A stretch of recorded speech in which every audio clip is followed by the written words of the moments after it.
Podcast livre Alerte, avalanche d'amour et tempête de flocons d'Alex King. Présentation du roman. Le titre en VO du roman est Alerte, avalanche d'amour et tempête de flocons. Il a été publié en France en 2021 aux éditions Harlequin Collection EH. Il fait 296 pages. Je lui ai mis la note de 10 sur 10 et le conseille à tout le monde. 4e de couverture. Passer les fêtes dans un chalet de luxe à Megève, sans fouet rêver plus d'une. Pourtant, Lenny, elle, aurait préféré hiberner en solitaire jusqu'à l'année prochaine.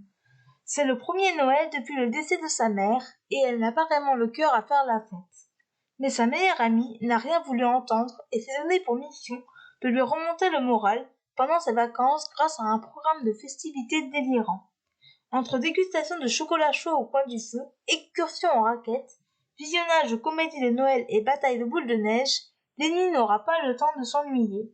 Elle espère quand même trouver un moment pour discuter un peu avec Will, l'un des invités, cet Américain aussi charmant qu'attentionné. Tout le contraire de Valentin, l'employé saisonnier de la propriété, qui n'a pas l'air d'apprécier leur présence et ne se gêne pas pour le montrer. Ce que j'ai pensé de ce roman. Cette romance de Noël a été un véritable coup de cœur. Je remercie la maison d'édition d'avoir accepté ma demande de service presse sur NetGalley. Le résumé étant long, je n'en parlerai pas plus. Les personnages sont attachants, même s'ils sont assez clichés. Lenny, ou Hélène, est une jeune fille qui n'apprécie pas les fêtes de fin d'année pour une raison particulière. Elle est émotive. Pauline, sa meilleure amie, vient d'une famille aisée. Elle a un grand cœur. Les deux jeunes filles sont diamétralement opposées. C'est une inconditionnelle des fêtes. Will est un des amis qui vient fêter Noël. Il adore Noël et aime partager les traditions américaines, notamment avec des elfes.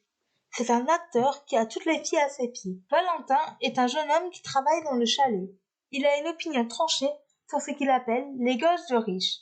Il est taciturne. Les autres protagonistes apportent leur lot de surprises dans le récit.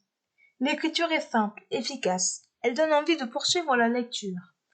L'intrigue est très simple, sans chichi et un peu convenue, mais c'est une romance de Noël. Elle montre bien l'ambiance des fêtes. La romance est inattendue. J'ai été agréablement surprise par sa tournure. La fin est belle. En bref, une excellente lecture. Extrait du livre. Je le suis laborieusement jusqu'en bas du roman de pente, comme un caneton se dandinant avec maladresse derrière sa mère. Les points forts de ce roman, les personnages, l'écriture, l'intrigue et la fin.